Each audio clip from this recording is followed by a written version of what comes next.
Hello, everyone. Welcome to Week 6 Lab. The main topic of it is going to be JSTL. However, we will use sessions and JSTL at the same time. Now, here you can go over the description of the project, or I'm sorry, for the lab. And I will go back to it, but I will show you a live example of it right now. First of all, this is the architecture of the Week 6 Lab.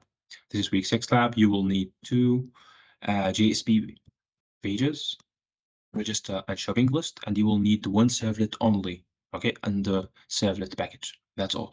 Remember that you keep your files and the web information here. Now let's run this application to see how it works. Let's, for example, I enter my name here as Ahmed, and then I say register. You will say that I got a page that say hello Ahmed, and then I have here an input. I can say, for example, add. And now, as you can see, they added this item for me, say add B and then add C, for example, and they keep adding these data. And then I select A and then I delete it, select C and delete it, and select B. Or before I select B, let's add A again, for example. Okay. Now, let's say that I did take this link and I open a new tab. I closed that previous one and just open this. And they still remember my name and they still remember my list. And how do they do that? They use sessions. Okay, therefore we're going to use sessions to remember the username and to remember the list of the user. Now let's click on logout and let's see if they're going to still remember me. I logged out. Now let's go there, say the same link, but right now they actually not allowing me to say that list anymore. They're asking me to register from scratch and add, for example, let's say Bob, for example, say register. Now they say hello Bob. Again, we have the same idea. Now let me just close everything from now and rerun the project to tell you what we are going to do right now. This is the PowerPoint for the week. First of all, this is going to be the structure of your session. Your session object going to have two attributes. The first one is called a username, where you're going to like keep track of the username, and then you're going to have an items, like you can use an array list. Now, if you have any problem, by the way, using sessions with array list, please watch this video, which is week 5 practical or week 5 demo. They talks in detail, like I did mention everything that you need for array list with session. And this is the second one, which we will need it where if you want to do the like the C colon loop for loop from JSTL. Now let's go back here.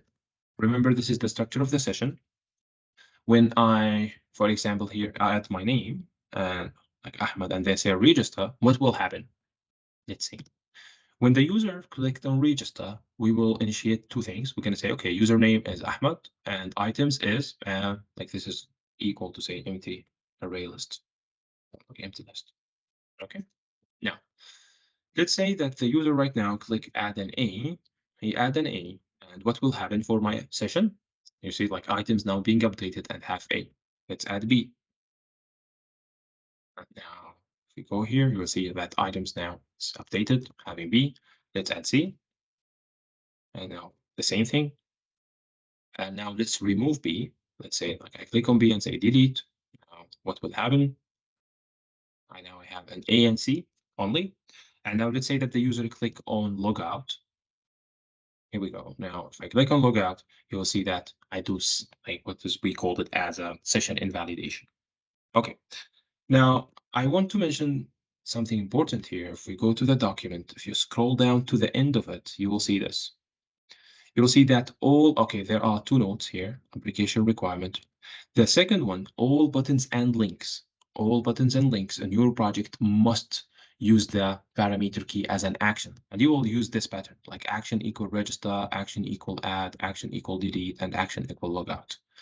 And the first three will make their request to the do post. That means I need forms to make a post request.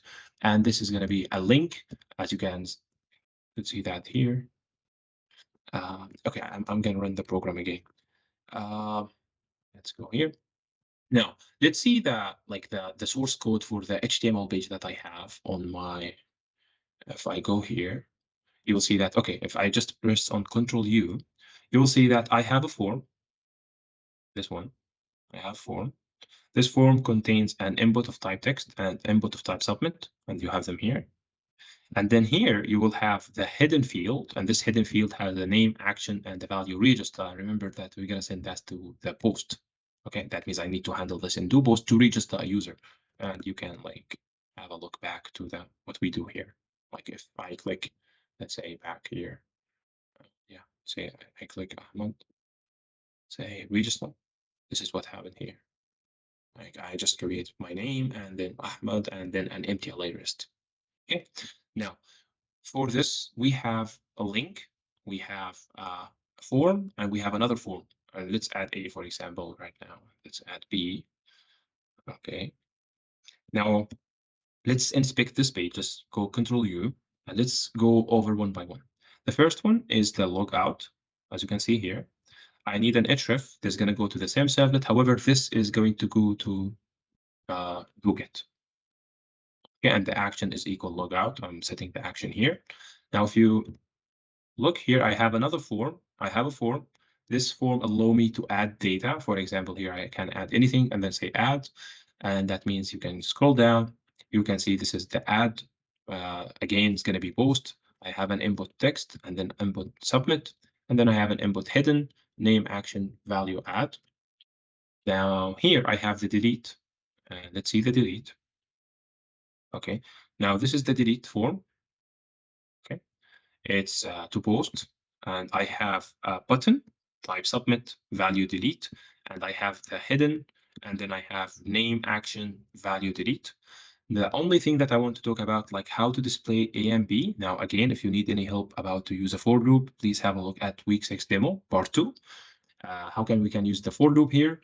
Because these items going to be stored inside items array list. Like remember that we are going to store them, and to have an access to items, remember this is not a simple expression in JSP. When I say $ items, they're going to go and look for the page scope, request scope, and then they will find it here in the session scope.